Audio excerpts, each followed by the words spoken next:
เลี้ยงตัวนั่งฟังน้ำผักกัดหุ่นนะแต่ว่าก็ไม่แมงวันคุณฉินนี่มาก็ได้เอาเรื่องอดีตไม่ยิ่งเลยเพื่อนแกเห็นหนังที่เราเที่ยวนั่นนักน้ำมันมีเท่าอันนี้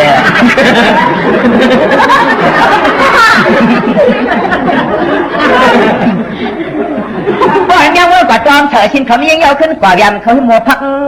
อ่อนละปากินเขาก็ตัวผูกก็เป็นวันน่ะขี่มาแล้วก็เยี่ยมวัวกันผูกสำกินกำพุดกำยันก็ทำจะแค้นผ่านขี่พวกเขียวเยา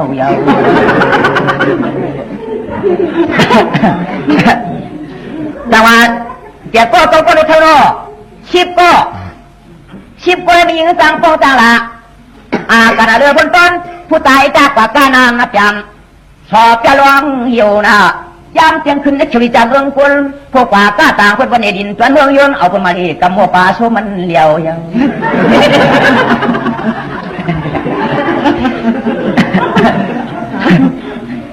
แต่ว่าก็ในนามีชีวิตก็ในมีเท่านั้นโพปากกากันในโพปากกาที่เครื่องเสียขาวว่าก้ามอวงวันนี้เขี้ยวอวงเธอเจ้าความยิงหมึกจวมนั่งนา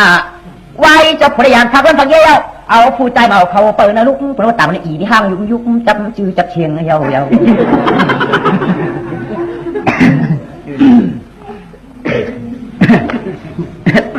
จังหวะที่ในเจ้าหน้ามิงเสียได้ขลังปากก็ได้หนึ่งโปดูกวันกว่าเท่าจะได้ไปเชียงนายหน่วยไว้ไว้นาเต็มจังหวะที่ในเจ้าขลังจะเลี้ยงกาวนี่มังกรปันก็จ้องกว่าหลังลาปมดทอมในโซตาพี่ว่าเมื่อไงน่ะเนาะปมดทอมกันในจันนาตาใครนวลนำว่าที่ในเจ้าหน้าเดี๋ยวละปนาชาวขอไปทอมหน้าปินาปานงวัจันนาเยอะผู้ใจได้มันนักแก่นต่อยเจมิเจผู้ชายนึงก็กินเหล้าสีเขียวสีขาพี่หักเสือโคนะนี่นะเมื่อพิดุพิเนตทีนี้ก็ไม่นะไปเอาใครทอเจ๊ปองนาเฮือนหวนกันเยาจ่อผู้ชายสองก็ไปสุยาวนะติงลำนาพี่ขอคนงงวันวันเลี้ยนนี่ก็ว่ากินน้ำกันในทางติดแขนหนึ่งฉันยอมเยาจ่อผู้ชายถามก็ผู้ใจจะลองเอาไพ่จกาเอาปีหูกำลองเขียนไปแยวนะโคลองตรงเรียงกำลองกว่าไปหมดจากก็ในผู้ใจสี่ก็ในเตี๋ยเป็นผู้ใจอย่างไรนอนอ้างนอวันนี้ผู้ใจโตสามมันถ่วงกงยองหนึ่งเจ็บที่ในก่อนนะไอ้ใบยกกระตุ้นนะจ่อว่าผ่านใครตามวัดนี่แล้วลงน้ำถังเมาซุปในซุปหน้ามือที่นอสี่ก็แล้วผู้ใจหาก็ผู้ใจหาก็จะนาเนี่ยบอกมึงโพตันกูคงไม่ต้องยอมจังพี่พนันเนื้อความใจจุกลักวูบเดี๋ยวมันนักกว่าใครจนเมืองไทยจะได้สั่งว่าพี่ผู้ใจหาก็จะสั่งว่านี่แต่ก็ขอคนนั้นออกวันน่ะไปลักวูเขาเมียวกูก็ปันแต่ก็ปันเหลียวกูอะไรถามมันตรงกับจ้ำสูสู่กับประชาตานาคายละประชานาหวนเฮ็ดเฮนาที่นี่นี่ไม่หลายนิ้วอันในนางยาวหน้าคนงานนี่น้องมันนอสว่าผู้ใจหัวโก้ผู้ใจหัวโก้สมันกินเวลาเปียต้องเลี้ยงนี่นานจำน้ำไข่ขานห้องก็ต้องสว่าผู้ใจหัวโก้ในเดียเตียวจังว่าผู้ใจพ่อโมโก้บานโก้โมขโมพักก็ได้โก้เฮินโก้เย่ไว้เนียงขาวหัวก็บุญได้เอวนาอันนั้นแต่มันหมอทูหนวดวันความจังจันกูพันบุตรตายเยาวันนอจ่าผู้ชายเจ็ดก็ผู้ชายเจ็ดก็ได้ด้วยนั่งต้องจะแรงอย่างนางล้านนางไม้ที่ว่าเมื่อไกลน้องต้องจงไม่ได้ซักอะไรเพื่อนไหนคนชายเจ็ดก็ได้นะไม่ได้ซักอะไรแล้วสูงมือสมอเนี่ยเขาแต่ภาพสุดที่ว่าน่ะเปิ่นมือต้องเอากำไรเปิ่นเป็นนางนอนอีมือเปิ่นนั่นนี่หรือเปิ่นขึ้นมาก่อนนอนมันเลี้ยงไว้นอนมันแช่เลี้ยงนางยำตังเลี้ยงไว้จ้องห้องแต่มือป่าแท้พี่อาทะเยน้ำตังซุ้มเนื้ออ่องล่องนาซุ้มกับอ่องห้องสู้คนงานก็ผู้ตายแก่ก็เกิดที่นาผู้ตายก็อุ้มมาในพิงเทียงต่างนี่กงตัวมือยานมังเอาเปรียบเนื้อนาจันนางเต่าสุดต้องสอนเงินทองมีเสียปากมาหลัดไฟไงที่นายน้อง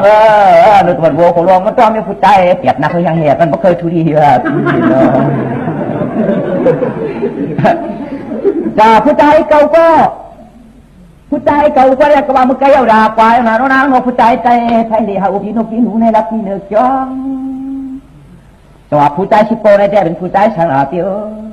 ผู้ใจชิโปในน้อยวันน่ะผู้ใจชิโปในซ้ำมันเปลี่ยนชื่อละน้องนางนอนนี่ในแซมผู้กระดิ่งกันแล้วนางนี่พวกกินเหล้ากินยากินเนื้อเสียงเสียชาเปิดที่ไพ่เกี่ยวกับมาทันพวกโ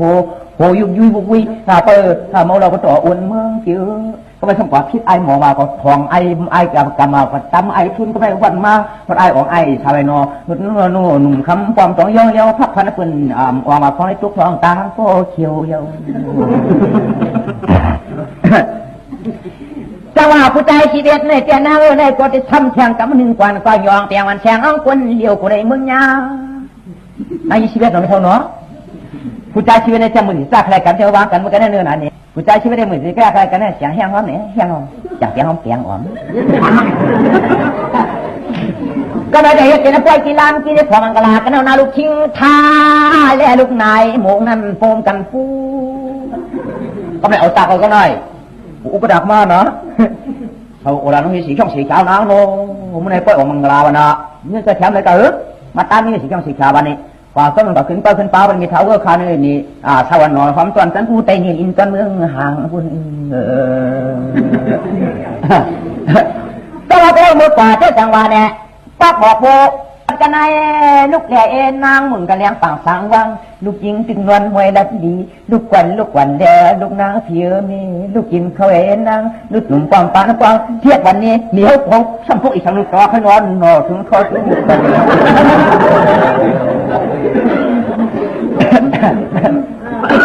ก็วัดป่าขึ้นเต้าก็แล้วนะเมื่อป่าป้องบอกโบเห็นเขาบอกว่าแค่โอ้โหเมียยังจอมมาเปิดเหตุนั้นปีหนึ่งของเปิ้นพวกอื่นลงมาก็ปีหนึ่งมีหล่อนก็ไปเท่า2 ปี2ก็2 ปีไปถึงไปหอมก็แล้วก็อิ่มทนลานางกันเห็นนักการกว่าตีลาวันกว่ากว่าทาก็น่ากว่าพวงพักกุดพวงปมยาดวนพักหาว่าเหมือนจะเอาว่าขึ้นลาหมดจะปั๊มหูนาบางลาก็เลยเจ๊กว่าทาก็น่ากว่าลาน่ากว่าจะมาเปลี่ยนไป